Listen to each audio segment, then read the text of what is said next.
Welcome to Section 5 of Public Health Sciences. In this video, we'll discuss issues related to geriatric care, including normal changes that come with age and elder abuse. Let's get started. Here's an overview slide of what we'll be discussing in this lecture. Let's begin by discussing changes in the elderly.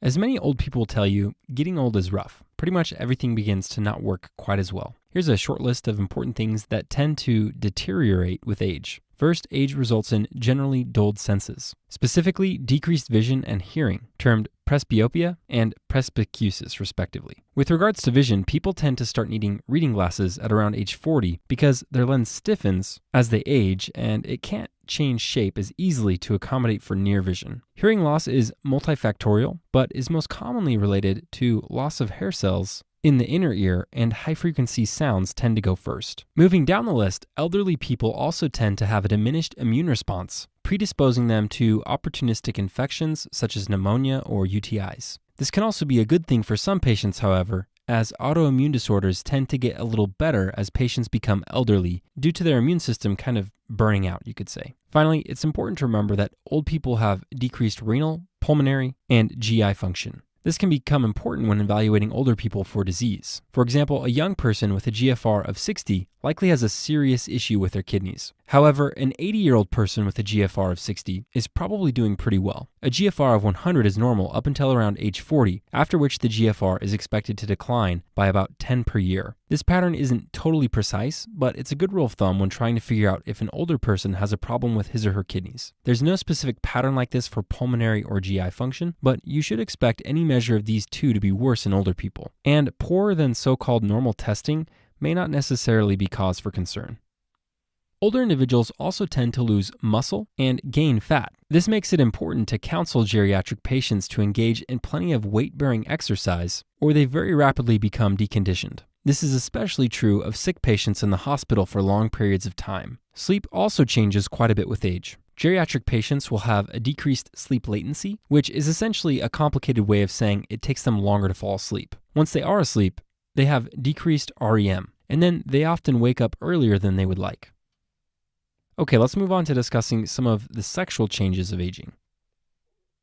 Sexual changes are a common complaint among geriatric patients. Men often complain of more difficulty obtaining and sustaining erection, as well as delayed ejaculation. A longer refractory period, or rest period between orgasm, is also a normal change of aging. While normal, this can be distressing to some men and can be treated with PDE5 inhibitors, such as sildenafil, the brand name of which is Viagra, and this drug helps shunt blood flow to the penis. Women often complain of vaginal changes following menopause, including vaginal shortening, vaginal wall thinning, and vaginal dryness. While normal, these changes can make sexual activity difficult or painful. Therapies include lubrication or, in severe cases, vaginal estrogen. Finally, both sexes experience a decrease in libido with age. While this is true for most people, it should be noted that this is variable, and many elderly people maintain a strong interest in sex well into their 70s. All right, now let's go over psychological and social changes that occur in the elderly. Geriatric patients are at a higher risk of depression and suicide than the general population. Social isolation is a big part of this, as friends and spouses pass away and people retire, leaving their regular work associations behind. Poor health can also contribute to this. It's important to remember, however, that intelligence, as it is commonly defined, remains largely the same. Some cognitive abilities do decline as patients age. These tend to do with what's known as fluid intelligence, or abilities involving problem-solving, executive function, or memory. Crystallized intelligence, which can roughly be understood as knowledge or practiced abilities, often stay the same, however, or even improve with age. You'll likely have to distinguish between the normal cognitive decline of aging and dementia on step 1, so let's do a quick practice question to help clarify this distinction.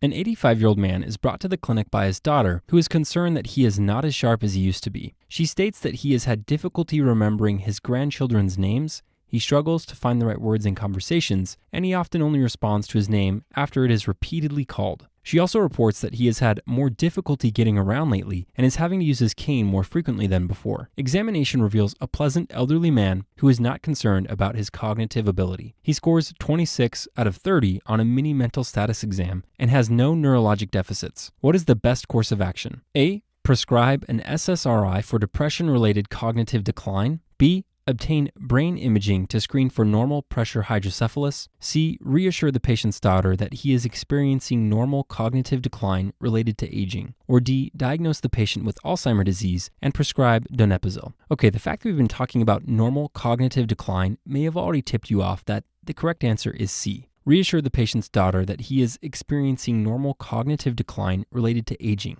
However, it's worth noting a few things in the question that might trip you up.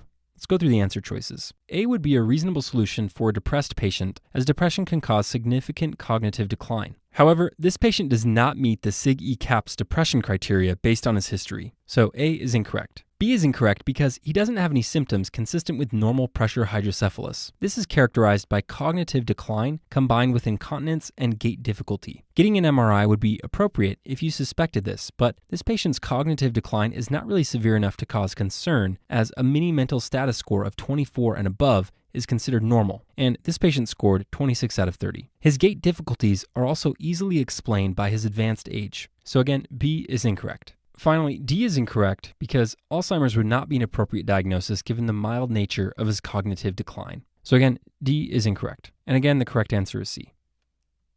Moving on to the last item on our list, let's discuss signs of and issues surrounding elder abuse.